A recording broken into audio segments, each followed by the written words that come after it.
Hello friends, स्वागत है आपका अपने चैनल जीके कोच 22 में। फ्रेंड्स, आज की इस वीडियो सेशन हम डिस्कस करेंगे यानी कि MCQ practice for UPSC CSC 2024-25 के लिए काफ़ी महत्वपूर्ण यहाँ पे क्वेश्चन होने वाले हैं प्यारे साथियों। और ये सब्जेक्ट जो रही हमारी वो हिस्ट्री से संबंधित आपके लिए एमसीक्यू कराया जा रहा है। और यहाँ पे एक प्रैक्टिस सीरीज चल रही है, ठीक है। यहाँ पे भले ही आपको ये क्लास 4 दिख रही हो, ये अनअकैडमी प्लेटफॉर्म से है, पर आपके लिए यूट्यूब पे ये फर्स्ट क्लास लगेगी, ठीक है। और इसी तरह के जितने भी यानी कि आपके जो बचे हुए समय हैं 30 से 35 दिन, इनके 30 से 35 दिन में आप एक प्रैक्टिस सेट जरूर लगाते रहें, चाहे कहीं भी पढ़ रहे हो। मैं ये नहीं कहता, लेकिन आपको अगर समय है 15 से 20 मिनट जरूर दीजिए, चाहे 2 की स्पीड भी आगे देखिए, लेकिन देखिए जरूर, क्या पता है कौन सा क्वेश्चन कहाँ से आपको देखने को मिल जाए। सिर्फ पीटी की जो खेला है ना वो एमसीक्यू पे है, तो मैं एमसीक्यू हमारी एक जड़ है, इसे हमें पकड़ना है। तो फ्रेंड्स बने रहिए, वीडियो को पूरा देखें। और यहाँ पे आपको फिजिक्स याद आ रही है कि इन्वायरमेंट, ज्योग्राफी और यानी पॉलिटिक्स, ठीक है, आर्ट एंड कल्चर्स के भी सारी वीडियो प्रैक्टिस सेट 1 बाई 1 आपको मिलते रहेंगी। एक प्रॉपर लिस्ट बना दी जाएगी, हम प्ले लिस्ट उसमें देख सकते हैं, या फिर मतलब यहाँ पे मैं पार्ट 1 का डाल दूंगा, उससे देख सकते हैं, ठीक है। तो बने रहिए, पूरा देखें वीडियो को, ठीक है। अपने दोस्तों के साथ जरूर शेयर करें। और बाकी कोई मैं टीचर्स ने, मैं खुद एक स्टडी कर रहा हूँ इस समय, तो मुझे लगा कि जो कंटेंट है यानी कि फ्री ऑफ कॉस्ट में मतलब यूट्यूब पे नहीं मिल रहा है और जो इस समय ज़रूरी है, उसके हिसाब से मैंने भी आपके लिए काम किया। मैं खुद भी पढ़ रहा हूँ, आपको भी मैं वो चीज़ें बताने की कोशिश कर रहा हूँ, ठीक है साथी। तो बने रहिए, खाली आपको कल को उल्टे सीधा कमेंट होने से कोई बेहतर नहीं है।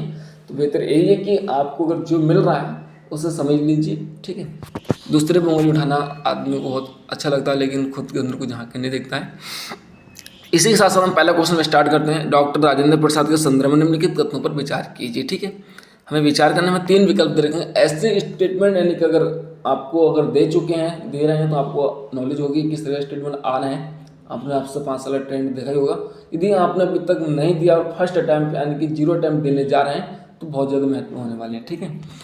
तो यहाँ पे क्या कहते हैं आपका, तो नंबर 1 यानी कि ऑप्शन ए यानी कि वह बिहार में चंपारण सत्याग्रह 1917 के दौरान महात्मा गांधी के साथ जुड़े थे। क्या ये कथन सही है?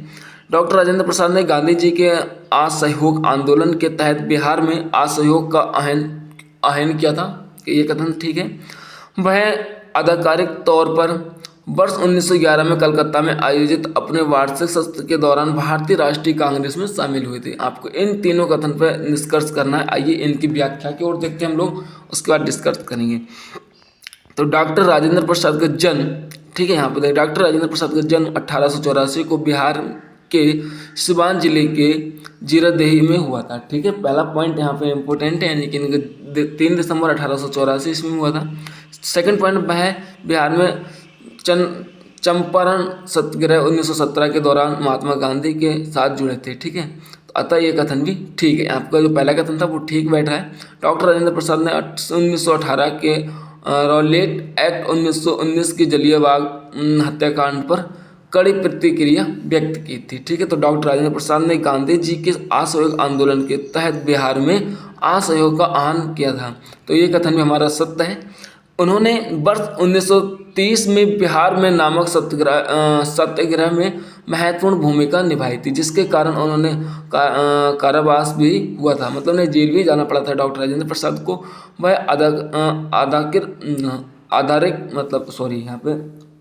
आधिकारिक तौर पर वर्ष 1911 में कलकत्ता में आयोजित अपने वार्षिक सत्र के दौरान भारतीय राष्ट्रीय कांग्रेस में शामिल हो गए थे। तो ये कथन में आपका ठीक है। तो इस प्रकार से आपको जो आंसर यहाँ पे बन रहा है प्यारे साथियों, वो यानी कि सी बन रहा है, सभी कथन ठीक है, यानी कि सभी कथन ठीक है, ठीक है। ये इस तरह का स्टेटमेंट है। यहाँ पे 2 स्टेटमेंट दे दिया, फिर आपको एक स्टेटमेंट देके पूछ लेगा ए और बी सही है कि ए बी सी दोनों सही है, कि इनमें से कोई सी नहीं। इस तरह से आपको ऑप्शन मिल सकता है, लेकिन हमारा ट्रेंड जो चल रहा है ना पिछले 2023 का, वो यही है, ठीक है। चलिए इसी साथ साथ निम्नलिखित क्वेश्चन पर भी नहीं डालते हैं। निम्नलिखित कथनों पर भी विचार कीजिए। यहाँ पे डॉक्टर भीमराव अंबेडकर की अनुकरणीय सेवा की स्मृति में प्रत्येक वर्ष 6 दिसंबर को उनकी पुण्यतिथि को महापरिनिर्वाण दिवस के रूप में मनाया जाता है। क्या ऑप्शन 2 है, यानी कि हिंदू महिलाओं का उत्थान और प्रदान पुस्तक डॉक्टर भीमराव अंबेडकर द्वारा लिखित है। तो महान सत्याग्रह दलितों के अधिकारों पर जोर देने के लिए एक ऐतिहासिक विरोध था, जिसका नेतृत्व वर्ष 1927 में महात्मा गांधी के साथ डॉक्टर भीमराव अंबेडकर ने किया था। तो आप सभी को पता होगा, यानी कि हमारे यानी कि डॉक्टर भीमराव अम्बेडकर संविधान के निर्माता यानी कि इसके जनक माने जाते हैं। तो इनके लिए मेरा सलूट है और सलाम है, इनके लिए नमस्कार है। ठीक है, तो अब इन तीनों जो क्वेश्चन है इन पर हमें डिस्कस करना है कि ये कौन सा ठीक है कौन सा गलत है। ठीक है, तो इसके कथन को देखते हैं, फिर आपको यहाँ पर आंसर देना होगा। तो मतलब यानी कि राष्ट्र के प्रति डॉक्टर भीमराव अम्बेडकर की अनुकरणीय सेवा की स्मृति प्रत्येक 6 दिसंबर को उनके पुण्यतिथि को महापरिनिर्वाण दिवस के रूप में मनाया जाता है। तो ये कथन बिल्कुल सही है, आपका ये कथन सही बैठ रहा है। ठीक है, हिंदू महिलाओं का उत्थान और पुस्तक डॉक्टर मतलब इनकी पुस्तक है पतन पुस्तक डॉक्टर भीमराव अम्बेडकर द्वारा लिखित है। ठीक है, तो ये हमारा कुल मिलाकर देखा जाए तो ये क्वेश्चन हमारा मतलब यानी कि स्टेटमेंट ठीक बैठ रहा है। डॉक्टर भीमराव अम्बेडकर के नेतृत्व में ऐतिहासिक विरोध प्रदर्शन था। वर्ष 1927 में अम्बेडकर ने महाराष्ट्र में सार्वजनिक जल स्रोत को तक पहुँच के लिए दलितों के अधिकारों पर जोर दिया था। ठीक है, तो ये क्वेश्चन हमारा स्टेटमेंट यानी गलत होता है। तो यहाँ पर 2 स्टेटमेंट गलत होते हैं ना, 2 स्टेटमेंट सही होते हैं, सॉरी एक स्टेटमेंट गलत होता है। उसका राइट आंसर यानी कि केवल ए और बी आपका आंसर हो जाएगा। तो ये इसका राइट आंसर होने वाला है। चलिए इसके साथ साथ नेक्स्ट क्वेश्चन पर नजर डालते हैं हम। ठीक है, तो गोवा और उसके मुक्ति दिवस के संदर्भ में निम्नलिखित कथनों पर विचार कीजिए। आपको 3 स्टेटमेंट ऐसे ही आपको यूपीएससी के पेपर में स्टेटमेंट देखने को मिलेंगे। तो वर्ष 1961 में पुर्तगाली शासन से राज्य की मुक्ति की स्मृति में प्रति वर्ष 19 दिसंबर को गोवा मुक्ति दिवस मनाया जाता है। क्या ये कथन सही है? आपको इस पर निष्कर्ष करना है। वर्ष 1961 में भारत सरकार ने ऑपरेशन विजय लॉन्च किया व 19 दिसंबर को दमन और दीव तथा गोवा को भारतीय मुख्य भूमि में विलय कर लिया था। ठीक है, ये कथन ठीक है क्या? गोवा 1857 का केंद्र शासित प्रदेश बना रहा है। फिर इसे भारत के 25वें राज्य का भी दर्जा दिया गया। तो बताइए कथन ठीक है? आपको इन दोनों कथनों पर विचार करने। तो इसका राइट आंसर होगा वो सी हो रहा है, यानी कि तीनों कथन यहाँ पे बिल्कुल सही बैठ रहे हैं हमारे। चलिए एक बार हम और इनकी मतलब यानी कि जो व्याख्या है इस पर नजर डाल लेते हैं थोड़ा सा। ठीक है, जल्दी कर लेते हैं क्योंकि वीडियो लंबा जाए, फिर हम लोग देखने में बहुत दिक्कत करते हैं। फिर वर्ष 1961 में पुर्तगाली शासन में राज्य की मुक्ति के दिवस में ये माना जाता है। ठीक है, गोवा मुक्ति दिवस मनाया जाता है। गोवा में मुक्ति दिवस मनाया जाता है। कब मनाया जाता है? 1961 से बनाना शुरू किया था। किस समय? पुर्तगाली शासन में हुआ था। ठीक है, तो कथन ये सही है। भारत सरकार ने आज़ादी के बाद गोवा में सेना भेजने के लिए 14 वर्ष तक का इंतजार किया था, क्योंकि यह एक संवेदनशील मुद्दा था और यह सरकार पुर्तगाली के साथ युद्ध और जोखिम नहीं उठाना चाहती थी। ठीक है, वर्ष 1961 में भारत सरकार ने ऑपरेशन विजय लॉन्च किया है। वर्ष 19 दिसंबर को दमन और दीव तथा गोवा का भारतीय मुख्य भूमि में विलय कर लिया था। अतः ये कथन भी ठीक है। तो आपके दोनों कथन तीनों कथन ठीक है। इसी के साथ साथ हम नेक्स्ट क्वेश्चन के ऊपर मूव करते हैं। गोवा 1857 तक केंद्र शासित प्रदेश बना रहा है और फिर इससे भारत के 25वें राज्य का दर्जा दिया गया था। ठीक है, अतः कथन ये भी ठीक है। तीनों कथन ठीक है। इसी के साथ साथ हम नेक्स्ट देखते हैं, यानी कि जनजातीय गौरव दिवस के संदर्भ में निम्नलिखित कथनों पर विचार कीजिए। ठीक है, ये क्वेश्चन हमारा अगला है। तो जनजाति जो है उसकी गौरव दिवस क्या है, उसको गौरव दिवस को उसमें डिस्कस करेंगे अपनी। तो स्टेटमेंट 1 देखते हैं। वर्ष 2021 में भारत सरकार ने आदिवासी स्वतंत्रता सेनानियों की वीरता को याद करते हुए आधिकारिक तौर पर 15 नवंबर को जनजाति गौरव दिवस के रूप में घोषित किया है। ठीक है, 15 नवंबर को। तो यह तिथि रानी गाइदिन्लिउ की जयंती है।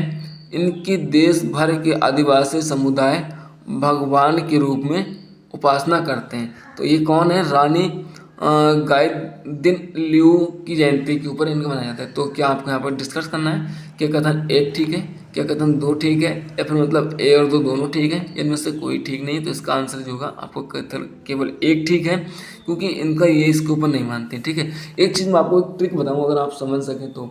देखिए यहाँ पर क्वेश्चन को हमें डिफाइंड क्या करना है। एक्चुअली हमें सारे क्वेश्चन तो याद हो नहीं सकते, लेकिन हमें समझना क्या है। मैं एक चीज़ बता, मेरा अनुभव है, बाकी क्या टीचर सर का और लोगों का आपका अनुभव क्या है वो आप समझना। तो मेरा अनुभव है यहाँ पे। देखिए अगर हमें क्वेश्चन में एक दे दिया जाए, वर्ष 2021 में भारत सरकार ने आदिवासी स्वतंत्रता सेनानियों की वीरता को याद करते हुए आधिकारिक तौर पर 15 नवंबर को जनजातीय गौरव दिवस के रूप में घोषित किया गया है। ये मनाया जाता है, घोषित किया गया है। मतलब एक पॉइंट यहाँ पे तो क्लियर हो गया, ये स्टेटमेंट तो घोषित किया गया है, ये सही डेट दी गई, घोषित किया गया है। ठीक है, अब यहाँ पे दूसरा क्वेश्चन हमारा क्या आता है, उपासना करते हैं, यानी कि यहाँ पे कर दिया गया है ये काम, यहाँ उपासना करते हैं।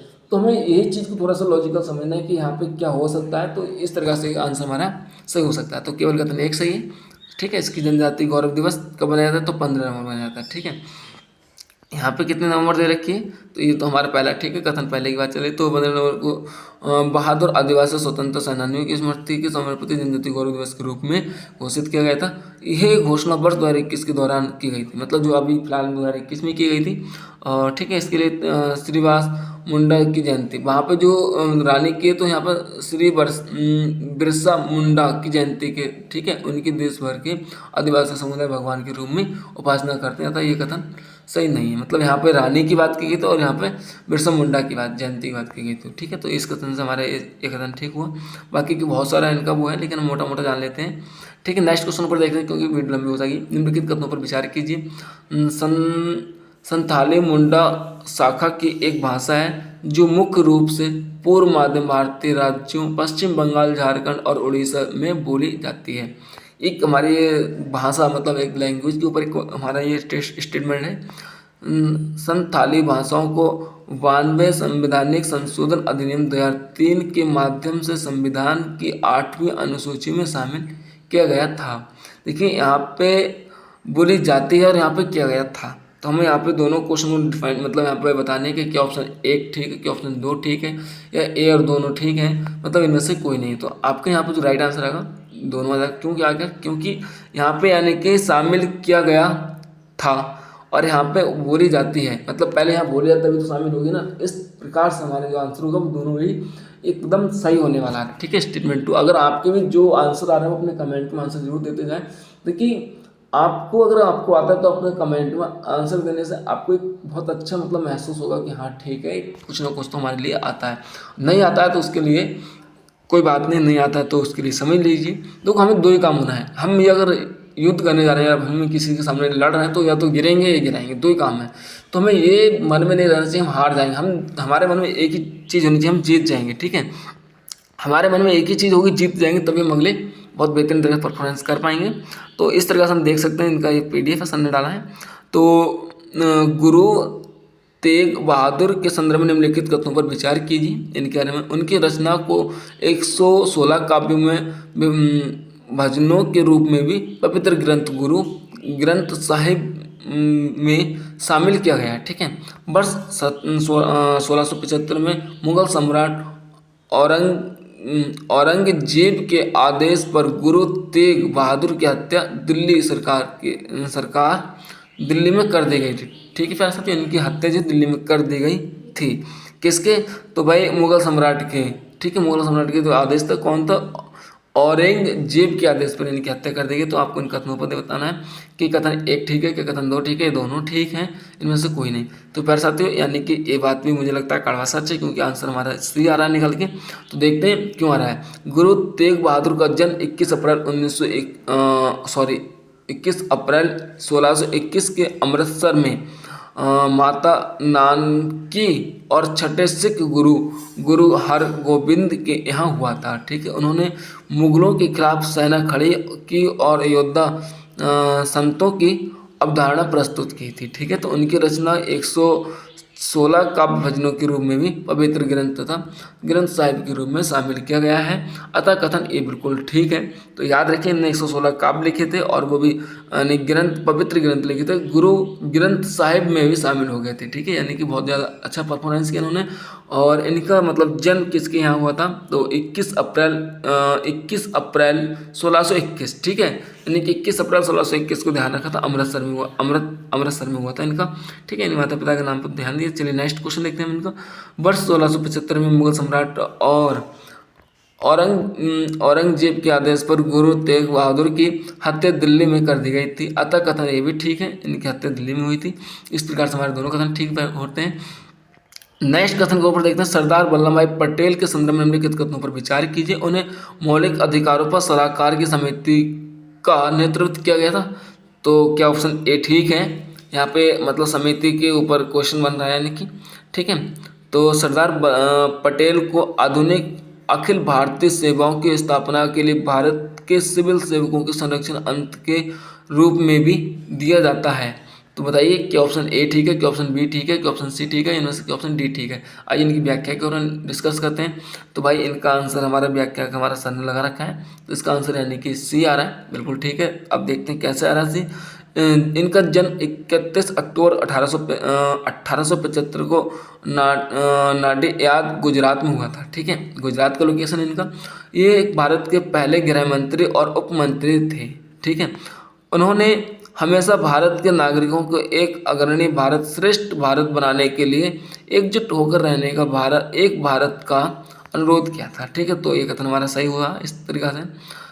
ये विचारधारा अभी तक आत्मनिर्भर भारत पहल में प्रतिबंधित होती है और जो भारत को आत्मनिर्भर बनाने का प्रयास करती है, ठीक है। उन्होंने भारत का संविधान सभा के विभिन्न समितियों का नेतृत्व किया है, जैसे कि मूल अधिकार पर सलाहकार की समिति में अतः शामिल हुए थे।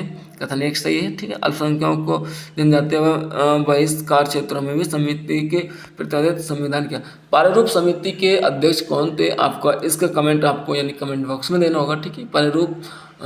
प्रारूप समिति के अध्यक्ष कौन थे, ठीक है। सरकारी इन्होंने मतलब काफ़ी अच्छा परफॉर्मेंस किया था।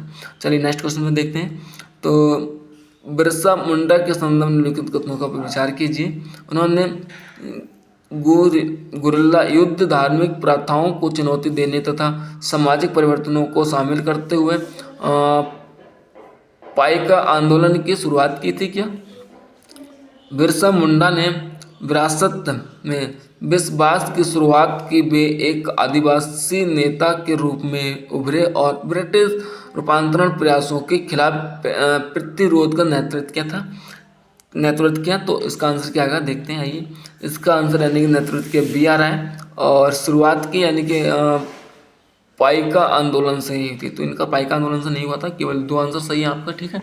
आइए समझते हैं कैसे। भारत के प्रधानमंत्री छोटा नागपुर पठार क्षेत्र में मुंडा जनजाति से संबंधित आदिवासी नेता बिरसा मुंडा को उनकी जयंती 15 नवंबर 1875 पर श्रद्धांजलि अर्पित की है, ठीक है। बिरसा मुंडा ने आदिवासियों को औपनिवेशिक कानून का विरोध और लगाने देने से इनकार करने के लिए प्रोत्साहित किया। उन्होंने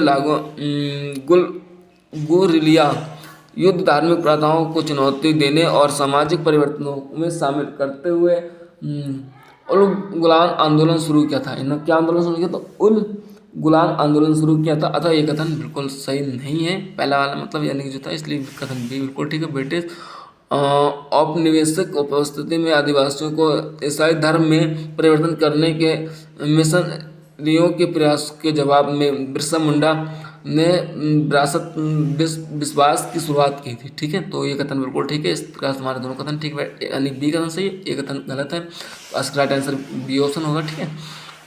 आइए इसके साथ साथ नेक्स्ट क्वेश्चन देखते हैं। निम्नलिखित कथनों पर विचार कीजिए।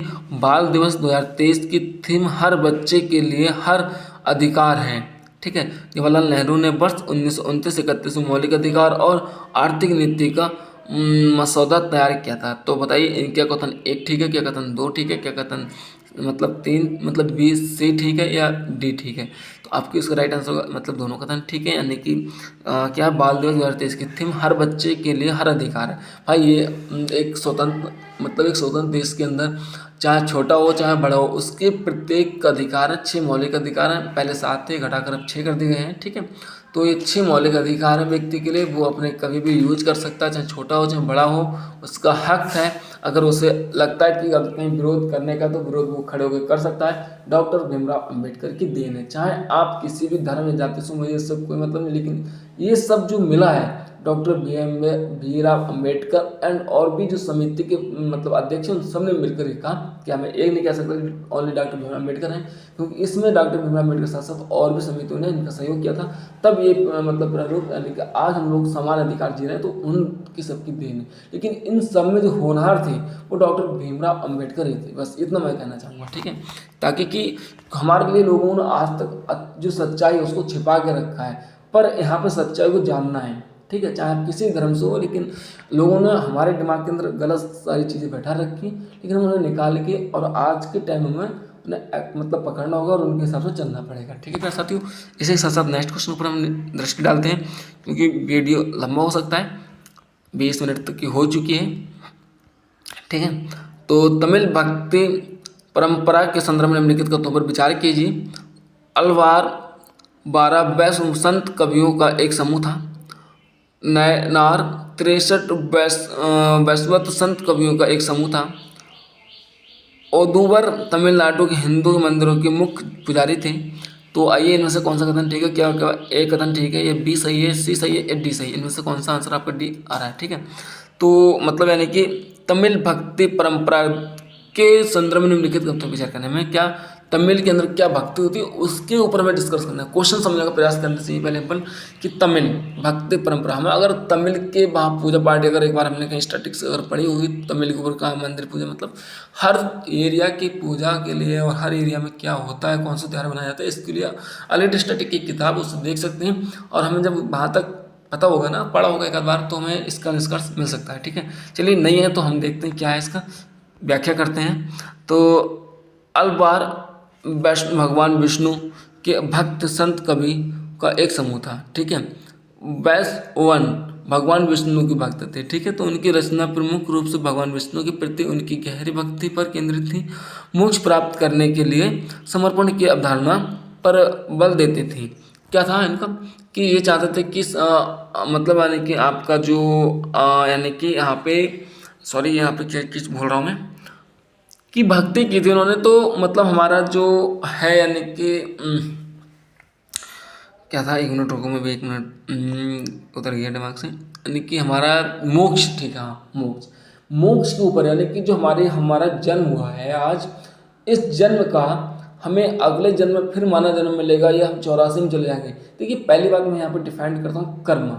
ठीक है, जो हमारा कर्म होगा, अगर हमारे अच्छे कर्म होंगे तो अच्छे, लेकिन उसके साथ साथ हमें अगर मोक्ष चाहिए, हमें कभी दोबारा इस पृथ्वी पर नहीं आना है, नहीं हमें यानी कि कोई जीव जंतु की जन्म लेना है, तो उसके लिए आपको एक ही नाम पकड़ना होगा, वो है सत्य। सत्य के अगर पीछे पड़ जाओगे तो तुम आप नहीं पता भगवान विष्णु काली माता कौन है, सब यहाँ के जैसे कि हमारे देश के अंदर सरकार चल रही है, प्राइम मिनिस्टर यानी कि हमारे यानी कि PM यानी कि ठीक है CM, ठीक है, फिर उसके नीचे नीचे और उसके बाद हमारे राष्ट्रपति उपराष्ट्रपति, इसी तरीक़ा से यानी कि ऊपर के लोगों में भी इस तरीक़ा से सरकार चलती है। तो यहाँ पे देखभाल करेंगे, आपको 50 साल 100 साल 200 साल तक रखेंगे, उसके बाद फिर भी कभी ना कभी जीवन का मतलब चक्कर आपको आना पड़ेगा, जाना पड़ेगा। अगर आप कभी भी इससे मतलब मोक्ष चाहते हैं तो उसके लिए आपको यानी जाना पड़ेगा। यानी कि सत्य है, यानी कि सबके पिता यानी कि सत्य है। ठीक है, एक चीज़ जान लीजिए, सबके पिता वो सत्य है। सभी देवी देवताओं सबका जो आह्वान करते हैं देवी देवता वो भी सत्य का करते हैं। तो सत्य हमारे लिए, तो सत्य पर हमें ध्यान देना चाहिए। सत्य अगर ठीक है, हम सत्य को अपने रूप में देख सकते हैं, उससे प्यार कर सकते हैं, उनसे बातचीत कर सकते हैं, होगी। ठीक है, तो इस तरह से हमारा कथन 2 गलत हो रहा है, तो उसके तरफ मिलते हुए देखते हैं। तो फिर साथियों इनका यहाँ पे कथन यानी कि कथन 3 सही नहीं है, यहाँ पे कथन 3 सही नहीं है, कथन 2 सही नहीं है, कथन 1 सही नहीं है, मतलब तीनों कथन इनमें से सही नहीं है, तो इसका आंसर डी आया था। ठीक है फिर साथियों, तो चलिए नेक्स्ट क्वेश्चन ऊपर दृष्टि डालते हैं। चक्रवातों के संदर्भ में निम्नलिखित कथनों पर विचार कीजिए। अरब सागर में चक्रवातों की तीव्रता पर आवृत्ति बंगाल की खाड़ी में आए चक्रवातों की तुलना में अपेक्षाकृत अधिक होती है। ठीक है, बंगाल की खाड़ी में आमतौर पर समुद्र की सतह पर तापमान अधिक होता है और जो चक्रवात के निर्माण और तीव्रता के लिए आवश्यक ऊर्जा और नमी प्रदान करता है। बंगाल की खाड़ी में हवाओं का अभिसरण कोरिओलिस बल पृथ्वी के घूर्णन में परिणाम स्वरूप के साथ जुड़कर चक्रवात की उत्पत्ति के लिए उपयुक्त वातावरण बनाता है। ठीक है, हमें इन तीनों स्टेटमेंट को पढ़ना है। क्या एक स्टेटमेंट ठीक है, क्या 2 स्टेटमेंट ठीक है, या क्या तीनों स्टेटमेंट्स हैं, इनमें से कोई नहीं। तो यहाँ पे हमारा स्टेटमेंट 1 यानी कि 1 ठीक है, तो 1 में क्या ठीक है ये समझते हैं। आइए, अरब सागर की तुलना में बंगाल की खाड़ी वाई ऑफ बंगाल, ठीक है, BOB में चक्रवात, एक BOB बैंक ऑफ बड़ौदा होती है और एक यहाँ पे BOB इसके लिए दिया है, यानी कि ज्योग्राफी के हिसाब से चक्रवात की उत्पत्ति अपेक्षाकृत अधिक एवं तीव्र होती है। कथन 1 सही नहीं है। देखिए ये बंगाल की खाड़ी, यहाँ पे थोड़ी जूम कर दिखा दूँ, और यहाँ पे हमारा यहीं कहीं पड़ता है भारत, और यहीं पर देखिए क्या चक्रवात उठ रहे हैं। ठीक है, तो ये हमारा लोकेशन है, तो ये लोकेशन देख लिया हमने कुछ थोड़ा सा। अब देखते हैं BOB के आमतौर पर समुद्र की सतह पर तापमान के अधिक होता है। अमून्य मानसून के पूर्व में मानसून पश्चात सीजन के दौरान जो चक्रवात की उत्पत्ति एवं तीव्रता के लिए आवश्यक ऊर्जा व नमी प्रदान करता है। एक कथन 2 सही है, मतलब ओनली कथन 2 सही है। BOB के पवन अभिसरण कोरिओलिस बल पृथ्वी के घूर्णन के परिणाम स्वरूप में चक्रवात मिलकर चक्रवात की उत्पत्ति के लिए उपयुक्त वातावरण का निवारण करता है। ठीक है, तो यानी कि हमारा यानी कि ये परिवर्तित हवाएं और तो इस तरह से कथन 3 सही है। ठीक है, तो इसका आंसर जो है तुम्हारा वो यानी क्या था, देखिए कथन 2 ठीक है इसमें, तो यानी कि हमारा यहाँ पे इन्होंने आंसर बताया था सर जी ने, यानी कि ए केवल 2 एक ठीक है यहाँ पे, पर हमारे 2 कथन है यहाँ पे, इसमें से 2 कथन ठीक आ रहे हैं। ठीक है, यानी कि केवल 2 बी आंसर होना चाहिए था मेरे हिसाब से, अगर स्टेटमेंट के हिसाब से देखा था। ठीक है, कथन 1 सही, अच्छा कथन 1 सही नहीं, ठीक है ठीक ओनली सही है, कि यानी कि पहला ही कथन ठीक है। अच्छा यहाँ पे देखते हैं, निम्नलिखित में से कौन सा एक जाति और एक धर्म सभी के लिए एक भगवान है विश्वास करता है, तो कौन करता था, तो क्या ऑप्शन ए, क्या ऑप्शन बी, क्या ऑप्शन सी। ठीक है, इनमें से कोई नहीं, तो इसका आपको आंसर बताना है कि ऑप्शन बी, यानी कि कौन ऑप्शन बी में, तो देख सकते हैं श्री नारायण गुरु थे, वो अल्लाह और भगवान सब में एक मतलब यानी कि वो विश्वास रखते थे, वो जात पात को नहीं का मानते थे, यानी कि सिर्फ उन्हें पता था कि भगवान एक है, वो कौन है, यानी कि ये है, एक को माना था उन्होंने। ठीक है, हाल ही में प्रधानमंत्री ने श्री नारायण गुरु को उनकी जयंती पर श्रद्धांजलि अर्पित की थी। श्री नारायण गुरु के लिए, जो नारायण गुरु थे उनके लिए श्री नारायण गुरु का जन्म यानी कि 1856 से लेकर 1928 तक एक श्रद्धा भारतीय आत्मिक नेता और समाज सुधारक थे, जिनका जन्म केरल के मतलब चेमप जयंती में हुआ था। ठीक है, कोई लोकेशन है यहाँ पे, तो उन्होंने जाति के प्रभाव किए बिना समानता, शिक्षा एवं सामाजिक उत्थान का समर्थन किया, और उनके दर्शन एक जाति एक धर्म सभी के लिए एक भगवान थे। ठीक है, तो जैसे डॉक्टर भीमराव अम्बेडकर ने किया था, ऐसे उन्होंने किया था। तो हमारे देखिए डॉक्टर भीमराव अम्बेडकर से पहले भी कहीं ना कहीं ये चीज़ सम्मिलित थी कि मतलब सभी के लिए समान समझा जाए, पर कुछ लोगों के दिमाग में ये बैठा हुआ था कि नहीं ये दलित या कुछ और कैटेगरी है, तो उनको लिए मतलब वहाँ पे समान अधिकार नहीं दिया गया था, उनके साथ मतभेद किया गया था, उनके साथ बहुत बुरा किया गया था कुछ जगह पे यार। तो वहाँ का आज का अगर आप पुराना इतिहास पढ़ोगे ना, तो बहुत ज़्यादा दिक्कत थी, जो छोटे वर्ग के लोग थे। पर आज के टाइम में खैर डॉक्टर भीमराव अम्बेडकर और सभी समिति ने मिलकर इसको बात को ख़त्म किया था। ठीक है, फिर साथियों इसके साथ नेक्स्ट क्वेश्चन देखते हैं। ऑपरेशन पोलो के संबंध में निम्नलिखित को हम विचार कीजिए। ये हैदराबाद रियासत को भारतीय संघ में मिलाने के लिए भारतीय सशस्त्र बलों द्वारा शुरू किया गया था सैन्य अभियान था। आज़ादी के बाद हैदराबाद के निजाम मीर उस्मान अली शाह ने पाकिस्तान में शामिल होने की इच्छा व्यक्त की थी। बीपी मेनन की देख रेख और सैन्य अभियान की सहायता से विभिन्न दिशाओं में रणनीति हमले किए गए थे, जिसके परिणामस्वरूप हैदराबाद राज्य की सेनाओं को आत्मसमर्पण करना पड़ा था। तो हमारा यहाँ पे क्वेश्चन बनता था यहाँ पे, यानी कि क्या था कि जो हैदराबाद के जो थे वो होना चाहते थे कि यार पाकिस्तान जाऊँ कि हिंदुस्तान रहूँ, इन्होंने बहुत सारी इनकी इच्छा थी, हिचकिचाहट थी, पर ये व्यक्त नहीं कर पाए थे। ठीक है, इसके लिए कौन सा कथन ठीक है, यानी कथन 1 ठीक है, बाकी के सभी कथन आपके गलत हैं। तो समझते हैं ये कैसे हैं।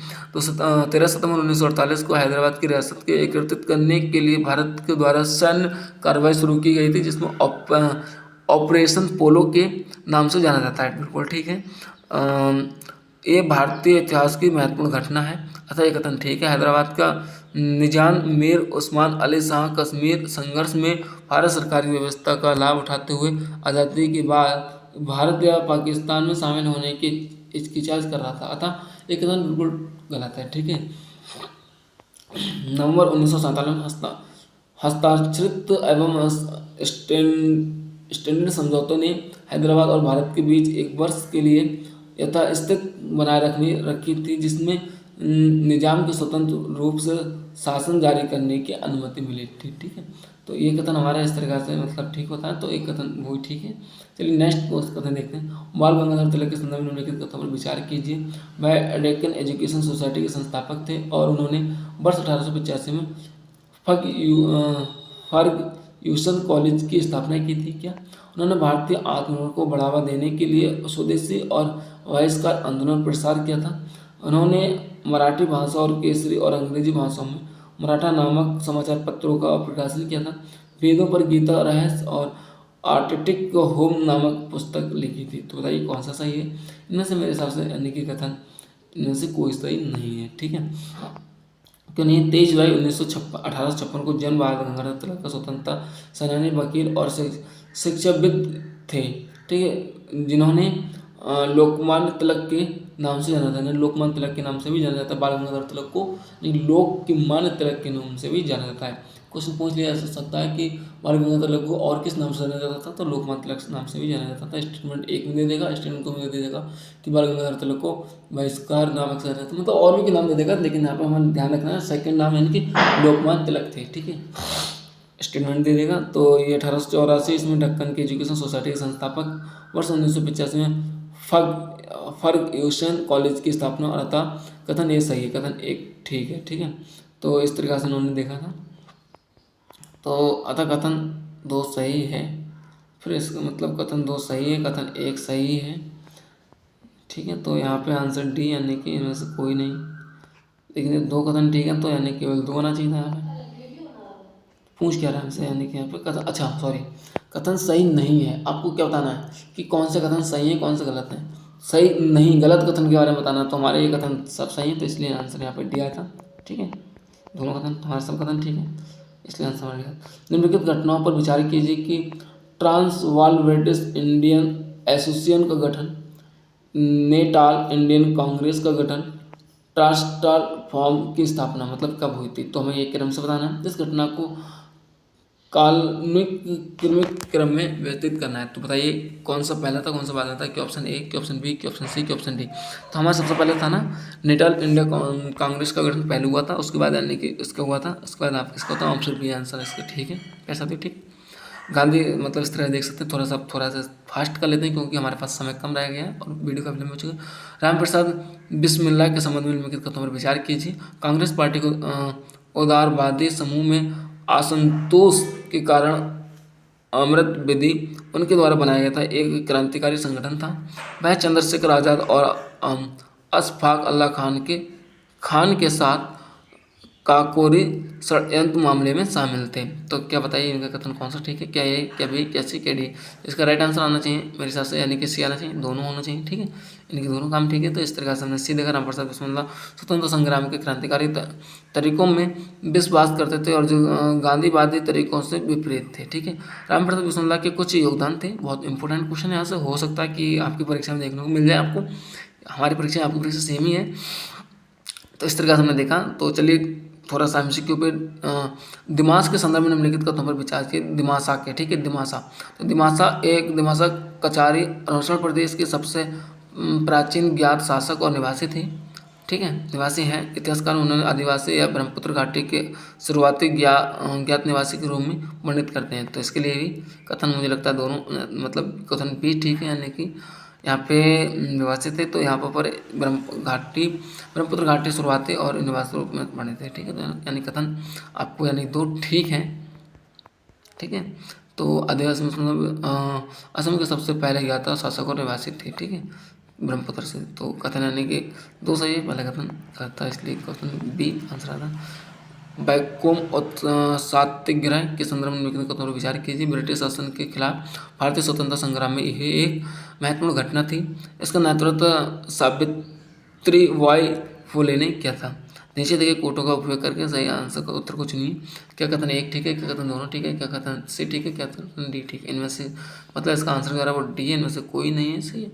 चलिए देखते हैं क्यों नहीं है, क्या कारण था। तो बैकोम सत्याग्रह वर्ष 1924 में त्रावणकोर वर्तमान केरल के रियासत में शुरुआत किया गया था। यह आंदोलन था। ठीक, आंदोलन निचली जाति के हिंदुओं द्वारा शुरू किया गया था, जो कि बैकोम में शिव मंदिर में उच्च जाति के हिंदुओं को उन भावपूर्ण प्रथाओं के खिलाफ विरोध कर रहे थे जिन्होंने उन्हें मंदिर में प्रवेश से वंचित कर दिया गया था। अतः ये कथन सही नहीं है। ठीक है, ऐसा माना जाता है, तो ये कथन सही नहीं है। तो आंदोलन को महात्मा गांधी का समर्थन मिला था, जिन्होंने वर्ष 1925 में बैकोम का दौर किया, जिसमें प्रदर्शनकारियों कार्यों के साथ अपनी एकजुटता व्यक्त की थी। अतः कथन दो सही नहीं है, ये भी कथन सही नहीं है, तो इसमें से कोई आंसर सही है। तो राम मनोहर लोहिया के संदर्भ में निम्नलिखित कथनों पर विचार कीजिए। उन्होंने अपने राजनीतिक जीवन की शुरुआत सोशलिस्ट पार्टी से की थी उन्होंने ब्रिटिश शासन के खिलाफ महात्मा गांधी के अहिंसा संघर्ष का विरोध किया था, नहीं किया था भाई साहब। ये कथन दोनों मतलब यानी कि सही, मतलब दोनों सही हैं थे। और इसका राइट आंसर यानी कि डी था। यहाँ पे हमें क्या था ना, तो मतलब यानी कि उन्होंने ऐसा नहीं किया था, इसका आंसर मतलब डी आ रहा है। ठीक है, रामचंद्र लोहिया समाजवादी राजनीतिक और भारतीय स्वतंत्रता आंदोलन के प्रमुख व्यक्ति थे। ब्रिटिश शासन के खिलाफ महात्मा गांधी के अहिंसा संघर्ष के विरुद्ध समर्थक थे, मतलब महात्मा गांधी के समर्थक थे ये। उन्होंने वर्ष 1942 में भारत छोड़ो आंदोलन का भाग लिया था, और अतः कथन दो सही नहीं है। ठीक है, लोहिया के प्रारंभिक राजनीतिक जीवन की शुरुआत कांग्रेस पार्टी के साथ हुई थी। ठीक है, समाजवादी से नहीं थी, तो उन्होंने कांग्रेस पार्टी के सर्वोच्च निकाय और अखिल भारतीय कांग्रेस कमेटी AICC के विदेशी विभाग से सचिव के पद पर कार्य किया। कथन एक सही नहीं है। ठीक है, इस तरह से हमने सारे कथन पढ़े भाई साहब, और जितने भी वीडियो लंबा हुआ होगा मैं मान सकता हूँ, पर यहाँ पे कुछ जगह बोलने में भी गलती होगी, मुझसे भी गलती होगी, ऐसा नहीं। मैं भी एक इंसान ही हूँ आपकी तरह, और आपकी तरह स्टूडेंट हूँ भाई। बोलने में देखो, ये मांस की जीवा फिसल सकती है, ये बोलने में कहीं ना कहीं मिस्टेक हो सकती है, तो उसके लिए मैं आपसे माफ़ी मांगता हूँ। पर ये ठीक है, ये जो आपको प्रैक्टिस सेट कर रहा है कि और से विपरीत है कि नहीं है। ठीक है, और बाकी हालांकि मैं भी एक स्टूडेंट, मैं भी पढ़ रहा हूँ, तुम्हारे साथ साथ मेरी भी अच्छी मतलब तैयारी हो जाएगी। तो इस तरीक़े से हमने संघर्ष किया, हम दोनों लोग मिलकर संघर्ष करेंगे, तभी हमारा भी काम हो सकता है, आपका भी होगा। फिलहाल अब ये तो नहीं पता किसका पहले हो सकता है, किसके अंदर क्या टैलेंट छिपा हुआ है, इसको तो नहीं कह सकते फिलहाल। लेकिन हाँ, संघर्ष करना, हमें कभी अपने जीवन में हिम्मत भी आनी चाहिए। ठीक है, ज़्यादा से ज़्यादा हमें लगे रहना चाहिए, और अपने कार्य के लिए कर्म जरूर करना चाहिए। बीच बीच हमारा कॉन्फिडेंस मतलब यानी कि जो हमारा मनोबल है वो टूटेगा, पर हमें टूटने नहीं देना, हमें फिर उसी दिशा में लेके जाना जिस दिशा में हमारा खड़ा होना चाहिए। ठीक है, तो इस तरीके से हमने आज की वीडियो सेशन जितने डिस्कस की, मिलते हैं नेक्स्ट वीडियो में। जब तक के लिए चैनल पर साथियों, ऐसी वीडियो देखने के लिए, ऐसी प्रैक्टिस सेट लगाने के लिए प्रत्येक दिन हमारे चैनल पर विजिट कर सकते हैं, चैनल को सब्सक्राइब कर लेना, आपके लिए बहुत ज़्यादा महत्वपूर्ण होने वाला है। आने वाले कुछ ही समय में हम भी एक मतलब यानी कि स्टाफ की तैयारी कर रहे हैं बहुत जल्द, यानी कि आपके लिए बहुत कम प्राइस में आपको जो चीज़ें फ्री ऑफ कॉस्ट में दी जाएंगी वो दी जाएंगी, और आपको सभी प्लेटफॉर्म से इकट्ठे करके एक ही प्लेटफॉर्म पर दिखाएंगे, जिस प्लेटफॉर्म का नाम रखा हमने भीमacademyfree.nf करके। ठीक है, इस प्लेटफॉर्म का नाम दिया, इसका लिंक वीडियो डिस्क्रिप्शन में डाल देंगे। एप्लीकेशन डाउनलोड कर सकते हैं, अगर उस पर कोई ज़्यादा बैचेस मतलब कोर्सेज सब्जेक्ट वगैरह नहीं दी गई, लेकिन उसमें हम आपको दे देंगे, प्रैक्टिस सेट वगैरह करके दे देंगे। ठीक है, तो बहुत सारी चीज़ें आप उसमें बहुत जल्दी करेंगे, लेकिन आप उसके लिए तैयार रह सकते हैं, हमारे साथ जुड़े रहिए। देखिए, एक पेरेंट्स ये बता सकता है कि क्या रणनीति होना चाहिए सही। मेरी अगर रणनीति की बात करोगे तो मैं आपको रणनीति अगली वीडियो में दिखाऊंगा कि मैं किस तरह से स्टडी कर रहा हूँ और किस तरह से आपको करना चाहिए। अगर आप बिल्कुल नए देख रहे हैं, आप 25-26 में देना चाहते हैं, तो आपको कैसे पढ़ना चाहिए, क्या चीज़ ज़्यादा फोकस देना चाहिए, किसकी चीज़ फोकस देनी चाहिए, इस चीज़ में हम डिस्कस कर लेंगे दिन। तो उसके लिए हमारा जो प्लेटफॉर्म है भीम अकेडमी, उस पर हम मतलब बहुत जल्दी आने की काम कर रहे हैं। ठीक है, तो फिर साथियों, इसी के बीच हम मिलते हैं नेक्स्ट वीडियो में, जब तक के लिए जय हिंद।